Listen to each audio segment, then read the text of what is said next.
Hi guys, my name is Gautam. I'm explaining about evolutionary process. So, software engineering lo process okay చెప్పుకున్నా first communication అంటే communication అంటే ఏంటి అసలు process అంతా దేని గురించి వేరే ఏదైనా ఎక్స్పెరిమెంట్ అనుకోవడం కానీ సాఫ్ట్వేర్ ఇండస్ట్రీకి చెప్పండి ఏదో ఒకటి సరే ఓకే సివిల్ ఇంజనీర్కి ఎలా యూజ్ అవుతుందో చెప్పారు జస్ట్ సాఫ్ట్వేర్కి ఎలా యూజ్ అవుతుందో సివిల్ ఇంజనీర్కి ఎలా ఓకే ఫస్ట్ కమ్యూనికేషన్ అంటే ఏంటంటే ఫస్ట్ గవర్నమెంట్ ప్రాజెక్ట్ని హ్యాండ్ ఓవర్ చేసే ముందు ఎవరెవరైతే ఎంతెంత కాస్ట్ చేస్తారో ఎంతెంత అమౌంట్ని అయితే ఫిక్స్ చేస్తారో ఆ అమౌంట్ దాని గురించి మొత్తం పర్టికులర్ వివరాలన్నీ కూడా ఈ కమ్యూనికేషన్లో జరుగుతూ ఉంటాయి. ఈ కమ్యూనికేషన్ మొత్తం అయ్యాక అంటే ఎవరికైతే టెండర్ హ్యాండ్ ఓవర్ చేస్తారో వాళ్ళు ప్లాన్ సబ్మిట్ చేయాలి. నెక్స్ట్ అంటే టెండర్ వాళ్ళకి వచ్చిన తర్వాత ప్లాన్ సబ్మిట్ చేస్తారు.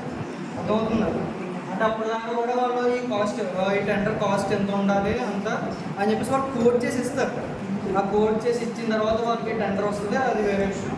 తర్వాత ప్లానింగ్ ఫస్ట్ ఆ ప్లానింగ్ మొత్తం స్ట్రక్చర్ ఏంటి అదేంటి అని చెప్పేసి మొత్తం ప్లానింగ్ అంతా కూడా ఈ సర్కిల్లో ఇది ఒక కంపెనీలో జరుగుతుంది. ఇది కంపెనీలో ప్లాన్ చేసుకున్న తర్వాత ఓకే ప్లాన్ అంతా మోడలింగ్ అది మోడల్లో కట్టాలి.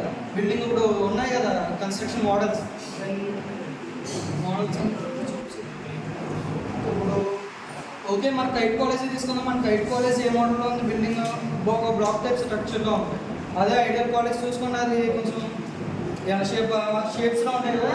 సో దాని మోడల్స్ అలా షేప్స్ టైప్ తీసుకుందాం. ఇప్పుడు అలా మోడల్స్ ఇదంతా ఓకే ఇదంతా వాటికి సబ్మిట్ చేస్తాం. సబ్మిట్ చేస్తాక ఇప్పుడు అంటే సబ్మిట్ చేస్తే అయిపోతా కన్స్ట్రక్షన్ మొదలెట్టారు కదా. సో అందుకే మనం కన్స్ట్రక్షన్ సైడ్కి వెళ్తాం. ఇప్పుడు కన్స్ట్రక్షన్ సైడ్కి వెళ్ళి కన్స్ట్రక్షన్ మొదలు పెట్టేసి కన్స్ట్రక్షన్ అంతా ఎండ్ అయిపోయాక లాస్ట్కి డిప్లాయ్మెంట్ మీన్స్ హ్యాండ్ ఓవర్ చేస్తాం. మళ్ళీ తిరిగి మనం గవర్నమెంట్ హ్యాండ్ ఓవర్ చేస్తాం.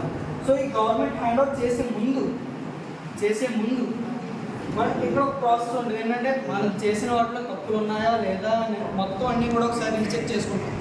ఈ రీచెక్ చేసుకునే ప్రాసెస్లో మనం మళ్ళీ ఒకసారి కమ్యూనికేషన్ అంటే మన బాస్ దగ్గరికి వెళ్ళి అంటే ఎండి దగ్గరికి వెళ్ళి ఆ కమ్యూనికేషన్లో అదంతా ఆ ప్రాసెస్ అంతా పూర్తయ్యాక మళ్ళీ ఒకసారి చెప్తాం. ఈ విధంగా ఒకసారి చెక్ చేసుకున్నాం. చెక్ చేసుకున్నాక లాస్ట్ టైంలో డిప్లాయ్మెంట్ వచ్చి డిప్లాయ్ చేస్తాం. అంటే వాళ్ళందరికీ ఎవరికి వాళ్ళ రిక్వైర్మెంట్స్ పెట్టి ఓకే థ్యాంక్స్.